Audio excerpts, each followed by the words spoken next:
I would like to start with a short introduction of GOC for those who don't know our institution, and then proceed with the topic that I wanted to talk about. 2020 starts tomorrow.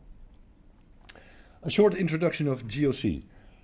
We are a Dutch consultancy firm and training center, and our main focus is on the creative industry. Started out 90 years ago, graphical industry, but that industry is changing rapidly, in any case in the Netherlands. We are owned by the social partners, employers and unions, and we have several core activities. We do labor market research, we give technical and soft skills training, organizational consultancy work, varying from strategy, commercial affairs, productivity, lean management, etc. And we also develop new programs for educational institutions. And last but not least, we do a lot of work on labor mobility. To give you an example, the Dutch graphical industry consisted of about 60,000 people 10 to 12 years ago. At this moment, we are less than 20,000. And all these people have to find new jobs, and we help them outside of the industry, most of the time. That's a short introduction of GOC. And now to the topic. In 2013, so 2 years ago, we did research on new skills needed. So we had some of our researchers traveling virtually to 2020, and they had the question, what kind of skills do we need in 5 years' time? And then it was 7 years' time, of course. But what kind of skills do we need in our industry? And we, as I can't pronounce your name well, Rachnedur, just said, the media industry is a very large industry. So we confined it to the publishing and media production segments of the media industry. And the question is, with which insights did they travel back in time? Back to the Future, Part 3. I'm going to tell you that in a moment, but first I want to do a short experiment. As Ingi already said, by training I am a social psychologist. And Ingi has talked about 70 participants here, and I talk about 70 subjects, or guinea pigs.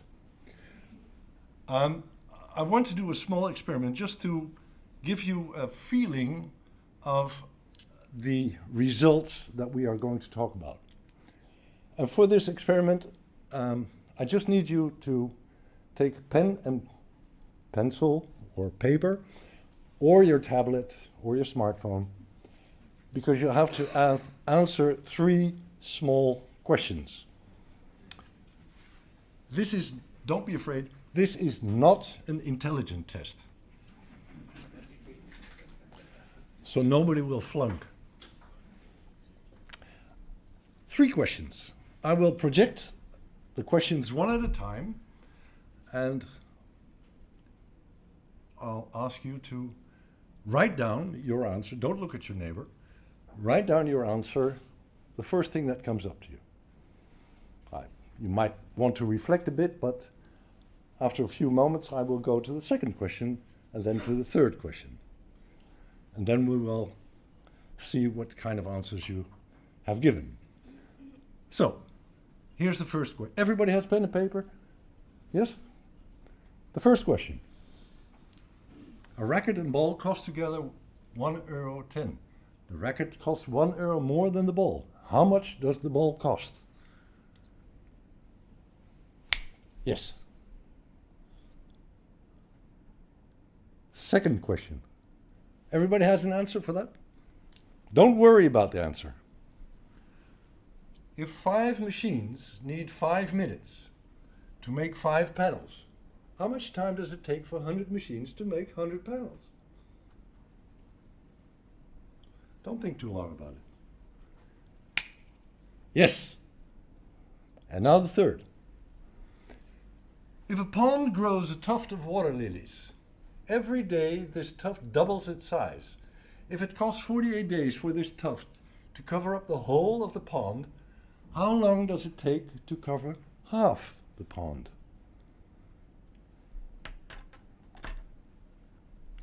Yes. Okay. Let me see.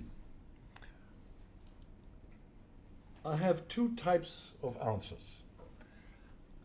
For the first question, there's the easy route answers. And how many of you answered 10 for the first question? Just me. No, not just you. You have to look back. Well, it's about 1/3, give or take. I'll not ask the others what they answered. And how many answered 100 for the second question? Oh, that's a okay, well, that's a bit less than 1/3.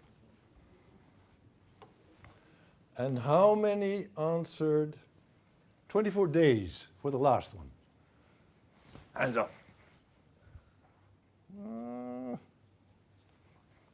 Also about 1/3.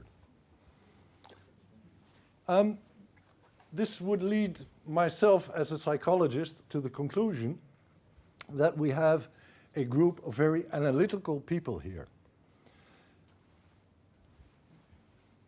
But let me just give you the right answers. The right answers. Who said 5 on the first one? Well, that's not, no, that's less than the first answer of 10. So there's a lot of people who didn't answer it. Who said 5 on the second one? Okay, that's also less than the 10 or the 100 for the easy answers. Who said 47 days? That's a few people. Also less than the easy answers. If a psychologist does this experiment in, let's say, real life, he just gets subjects from the street and not from a seminar like this, then about 70% of the people would give the wrong answers. They'd take the easy route. And that's an illustration of how our brain works. It's not an illustration of how intelligent you are. It's an illustration of how our brain works. We have a mechanism of slow and fast interpreting of information that we collect with our brain. And the relevance of this experiment is that when we think about the future, we tend to choose the easy route. We tend to choose answers that come quickly to us. And why is that? I'm not a Freudian. I'm now reading a book about Jung, who has a lot of critics on Freud, but that's not what it's about here. But he does have a point.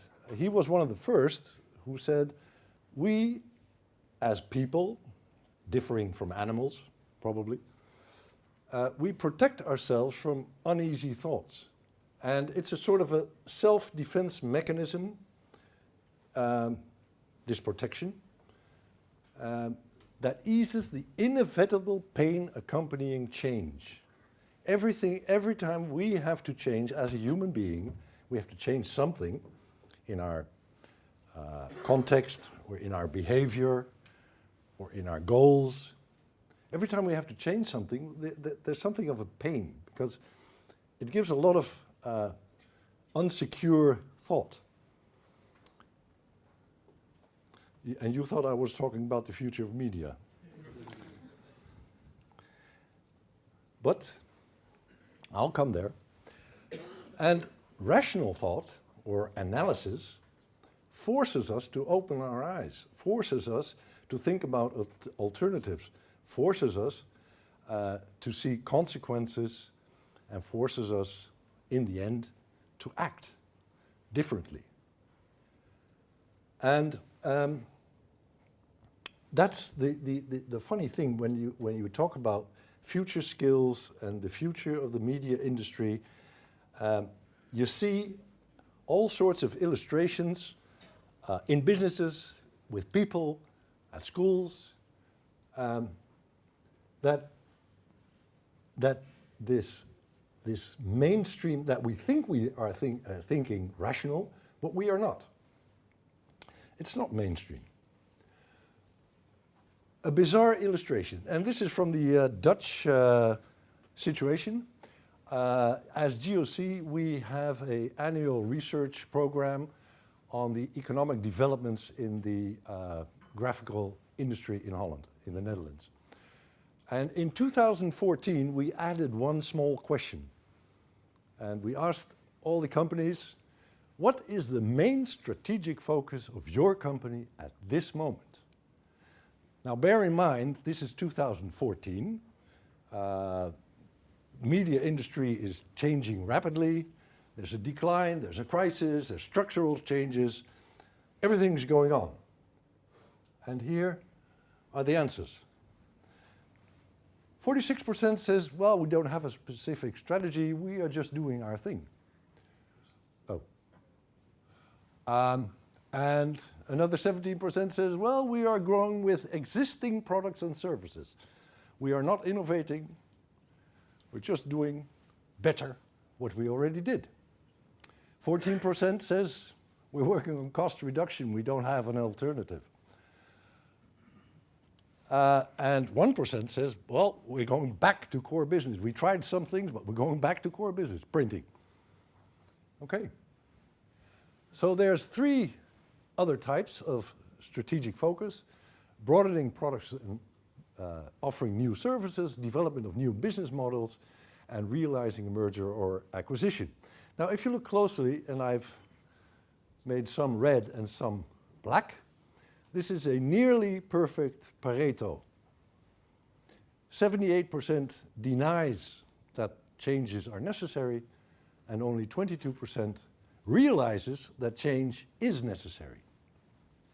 You would hope and you would expect that this Pareto is exactly the opposite. That 20% says we do our thing, and 80% is busy with thinking about the future, thinking about new business models, thinking about new services, and thinking about adapting to a new media environment. Okay, as I said, it's a bizarre illustration of how people think. It's not only how people think, of course, the whole context, you have to take that in mind. For some businesses, they don't have an alternative. They don't have the funds to invest in new media or in new business models. And then cost reduction is the only alternative. Okay, so when we talk about future skills needed in the industry, bear in mind that the changes in the existing companies isn't going that fast as you might think. So what did we do the last 2 years after publishing this study? That was this one. 2020 starts tomorrow. We gave many presentations of these research findings. Presentations in companies, schools, seminars like this, etc. Disseminating our findings. And educational institutes, we found, are more readily changing than the companies themselves. A lot of educational institutes, well, at least in the Netherlands, are changing their curricula, are trying to implement new types of teaching, but also new subjects. to adapt to this new media reality. But the market, as the existing companies are like ostriches, putting their heads in the sand, the market sees new companies, new entrants taking over business. So where are these new skills going to? All these students with these new skills, most of them are going to other types of companies than printing companies. And I think it was Einstein, but it could have been somebody else. If you keep doing what you did, you keep getting what you got. And that is a bit of the case for a lot of companies in the graphical industry. And I would say it was not only in the Dutch graphical industry, but also in other European countries, or maybe also in the United States or in Asia. The only trouble is the market is changing rapidly. So if you keep doing what you did and you expect to get what you got a problem. And I got a message. So traditional business activities are losing ground very, very fast. Let's look at some of these market changes, and bear in mind, these are the changes that we see in the Netherlands. I don't know exactly if these changes are the same in Iceland or in Germany or in the UK. I'm just talking about the Dutch situation, and it's not that I'm not convinced that in other countries these same changes are also taking place, but I have to know my limits. If you look at the advertising world, we see that there's a concentration on themes as mobile marketing. Everybody wants to know how we can reach the consumer by the telephone. Everybody is trying to figure out how we can do that. Until now, they have only found irritating methods. Video ads. Companies trying to sell their products and services not by flyers or by an advertisement, be it in a newspaper or on the web, but more and more trying with video to make it more sexy and to get more effect. Content marketing, trying to use content as a trigger to get the exposure with consumers, storytelling, etc., etc. And customer journey. Try to get the customer from the moment, from any moment, be it an email, be it an advertisement in a newspaper, or something he clicks on the web, but following the customer from birth to death, let's say. And if you try to, there was one marketeer in the Netherlands who said, bonding, so binding the people, binding our consumers to our products or to our company is becoming much more important than branding. It's all about communication, interaction, etc. That's happening in the advertising world. If you look at journalism, I think it's a lot like the first presentation we had this morning. Everybody is struggling with, what do we publish in the paper or in the magazine, and what do we do online? And most publishing houses have said, well, or dictate, publish first online and second offline. And online can be the own website, can be social media, etc. Database publishing is becoming more and more important in combination also with big data. That's also a nice similarity with Ragnedur, as you told us, that it's more and more important for journalists to realize that you can transform big data into information.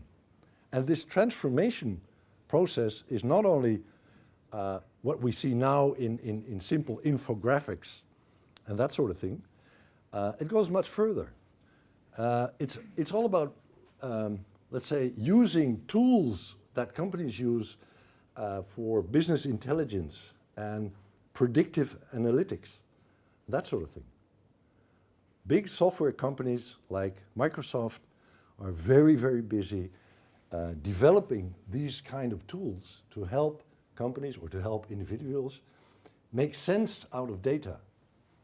And journalists should realize, and they are realizing more and more, that they can use this as a very good source or as a very good means to transform data into information.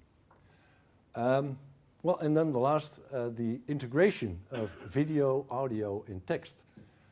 We used to have the newspaper journalist who wrote. We used to have the television journalist who made with the video camera and the presentator.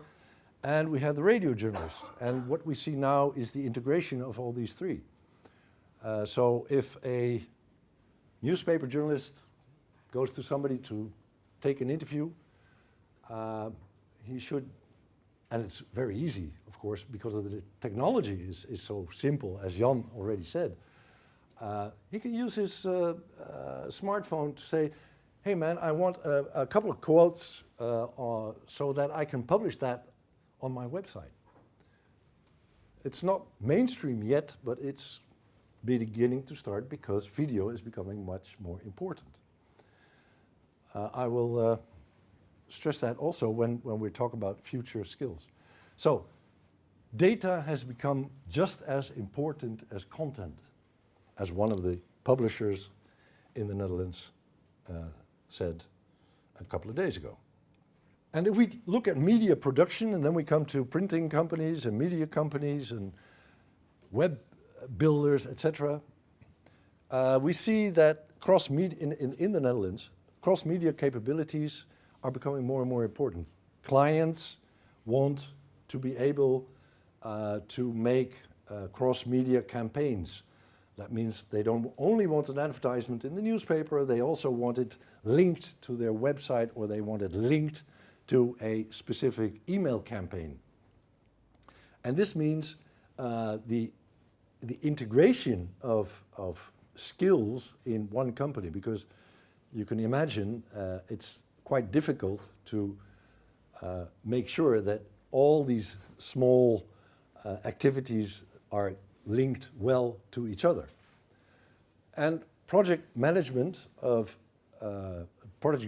skills in this sort of companies is also becoming more and more important. And I wrote there Scrum, but you can fill it in with any sort of agile development tools. And for media production efficiency, or the digitization of production and the production logistics is becoming more and more important. But that's something all these printing companies, they work on this. This is something they understand. You know, it's because the output is still print. But what does this mean for skills, for future skills? Because what these trends show is the big dilemma. Do we need generalists, or, as Ragnar said, do we need the combination of creative and technical skills in one person? It is getting more and more a dilemma because, as Jan already also said, technology makes it possible, but technology seems to force us to broaden our competences. But this makes the development of in-depth skills more and more difficult. I said nearly impossible, but that's maybe a bit too sharp. But more and more difficult. And this dilemma is something that is beginning to show itself more and more in the industry.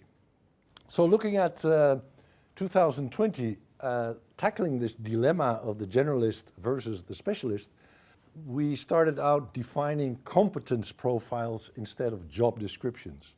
it's nearly impossible to think about jobs that are engraved in stone and you are a marketeer or you are a publisher or you are a printer. Instead we said, well, let's look at competence profiles. We also gave these competence profiles names, of course. But in this way we could focus on the training of the new skills, whichever job the person does. And in our research we found 10 competence profiles. We did the research with the method of canvassing. It's a bit of modern method. And as I said, we came to around 10 profiles, 10 skills profiles for the future. These are the 10. I will not name all of them. I will just give a very, very short summary of every one of these 10, because the time is too short to go in depth to all these profiles. You can find all 10 of these profiles in this book. It's downloadable from our site. And if you have a technical problem, you can send us an email and we can print it for you and send it to you by snail mail. So just a short overview of every one of these 10 profiles. The concept manager. Actually, he is the publisher of the future. So this is a competence profile you will mostly find in publishing houses and not in production houses. He or she develops content concepts based on market research, is strategic, analytical thinker, and a can-do. It's not so very much different from the publisher that we see today.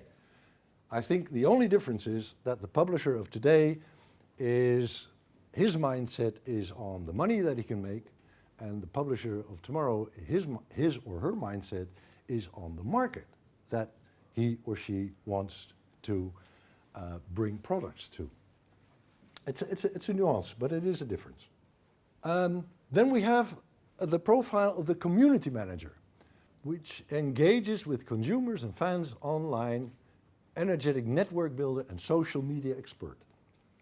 In the study, we found that be it a printing business or a publishing business, being used to working with social media is becoming more and more important.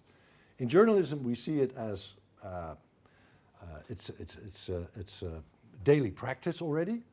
A lot of journalists working with Twitter or with Facebook or whatever to not only communicate with people or to tell them I've written a story, blah blah blah, but also to communicate, to get information. Web care specialist monitors online conversations, answers customers' questions, service-oriented social media fan. This is one of the competences that a lot of companies will need in the future because it has everything to do with being able to communicate with your market. Interactive marketeer.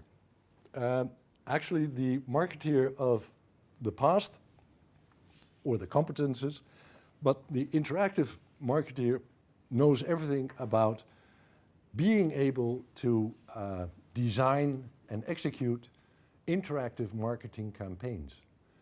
So he uses the internet, he uses social media, etc.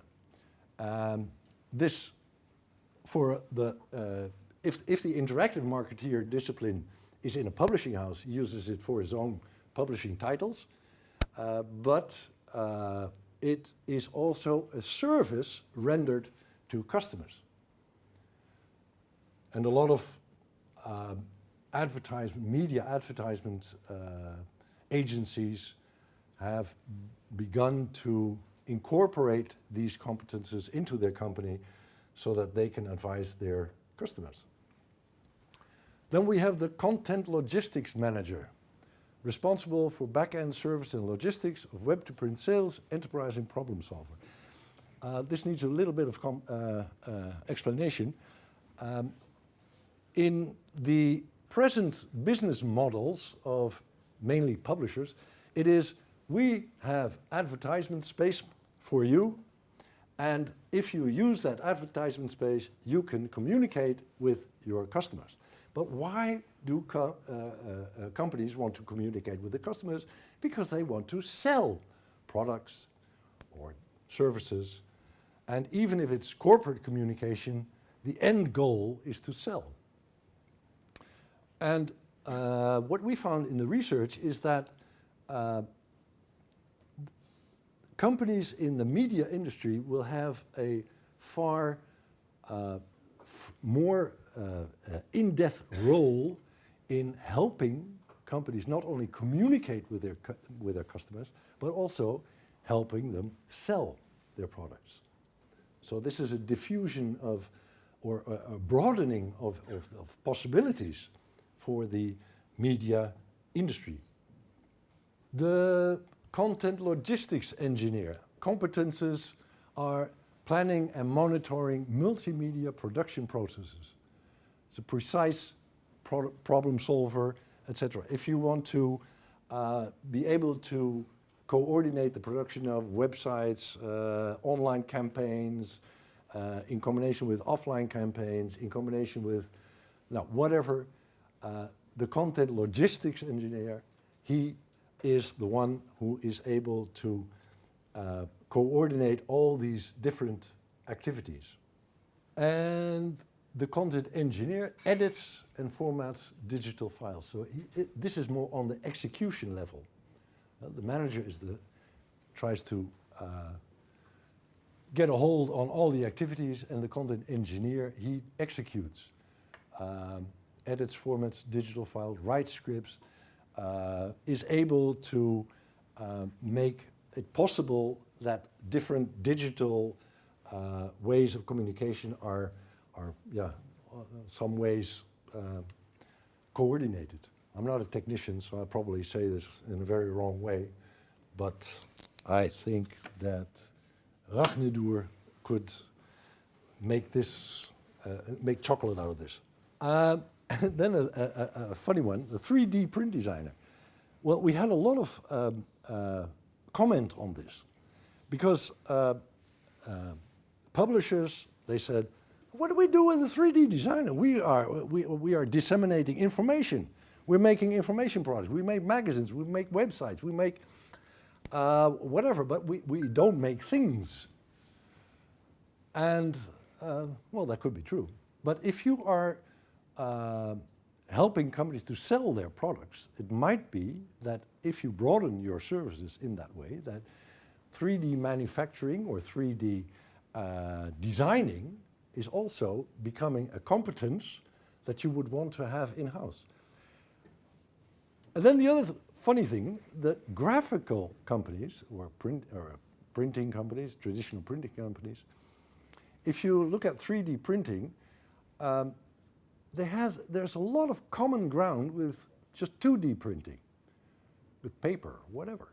I mean, you have the pre-press, you have the press, and you have the after-press. The only thing is you have a lot of different substances. You can work with metal, with wood, with skin. So you have to have a lot of knowledge on all other kinds of materials. But in the basis, the production flow is very similar. Schools in the Netherlands, they realize this, and there's a lot of merging of 3D and 2D activities and schooling. But in the companies, I think we had a couple of months ago, we had a seminar with a lot of printing companies, and somebody asked, who's active with 3D? He was very enthusiastic. Who's active with 3D? And I think I had about 3 hands going up, and 2 of them, they said, well, we are looking at it. And only one had a small printer just for experimenting, just to see what it's like, and what do I have to know to be able to make a service out of this. So this is really something probably too far from everybody's bed. Then the data visualization designer, creating audiovisual content based on large data sets. This is actually, you could also say, transforming big data into meaningful interfaces. Think about the infographics, but going further. And then the data journalist. Competences like collecting and processing and interpreting data, creating content based on all data that he can collect. So it's, designing, searching and interpreting a lot of data, making it information, making it meaningful. And an inquisitive storyteller, that is the same competence that we have now. I mean, if a journalist can't tell you a story, then you won't read it. These essential skills are linked to 4 activities that are essential in 2020. Creating content, as we do now. Curating content, that is bringing together all kinds of data, all kinds of information that you can find from all sides of the web. It's all internet-based. Communicating has everything to do with the role of the social media in the future. And converting. Converting will, that's to say, that was that role of not only providing an information platform, but also providing a commercial platform. So converting attention into sales. And you can see here aggregation of information, content production, realization of the conversion, advertisement and distribution. So the media industry, as we see it in 2020, has broadened its services much more than only being an information platform to also being a commercial platform where it is feasible. So it doesn't only give advertisement space, but it tries to convert all kinds of communication into profitable business. And that's the good story, actually. So there are more than enough chances and opportunities, but they presume a different type of skill sets, as you can see, as I have tried to sketch in a few minutes.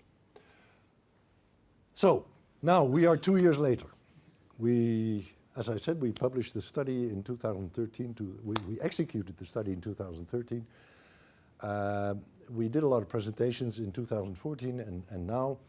And we had a lot of discussions with people in the industry, with students, with companies, with the government. And for a part, it's not only giving the information and trying to say, people, you have to change. No, we also try to listen. I mean, every researcher is also, if he's a good researcher, he's also doubtful. Because he says, well, am I really right? Or maybe I'm wrong. I hope not. But from all these discussions, we had the following footnotes. If we would do this study again, then we would put more and more essence to the necessity of cooperative skills. And that's something that actually is the same as what Ragnar said. If arts and tech come together, magic comes out. But not everybody is technical. Not everybody is artistic. It is the merging of the people who are artistic and technical and who are able to cooperate so that this magic can become real. Because you can't expect from everybody, from every human being, that he is and artistic and technical and an entrepreneur and So that's one thing. We would stress the necessity of cooperative skills, and we would also search for the ways of how we can enhance these skills. And another thing is that I think we would stress more and more the importance of audiovisual concepts and production. I think that if you look at the skills, we did see 3D as a possibility, but the audiovisual, the importance of audiovisual communication has emerged the last 2 years, in a very, very fast sense. So I think we would stress more and more those skills. That's nice for you, Jan. Okay, so what is next? What do we do today to be prepared for 2020? We know all these skills and competence profiles and etc. What does it mean for our human resource policies of the companies? What does it mean for training, for educational institutes? You would expect, rationally, that people would say, yeah, well, I see all kinds of changes around me. I see that the media industry is changing. I see that customers are changing. So 2020, as you sketch it, it's already started. So we are starting training and education. We're not making new job descriptions, but we are trying to develop essential skills in our companies. And we have to make it happen that our people learn how to learn and how to keep on learning. That is what you would hope.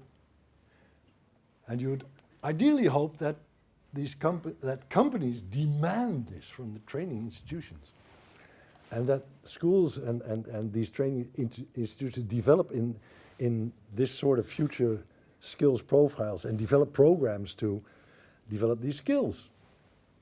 That's the rational way of thinking. But remember the mental shortcuts and the defense mechanisms, and then I'm back onto my own turf again. The old psychologist. Because it's all very rational, and research is rational. Looking at the future and trying to, nobody can see really what is in the future, but you try to get a sort of an idea of what's going to happen. And then from that idea, you transform it to actions you have to take today. But then, defense mechanisms, our brain working in a way that doesn't seem so rational. I have one other illustration from psychology. This is not Freudian at all.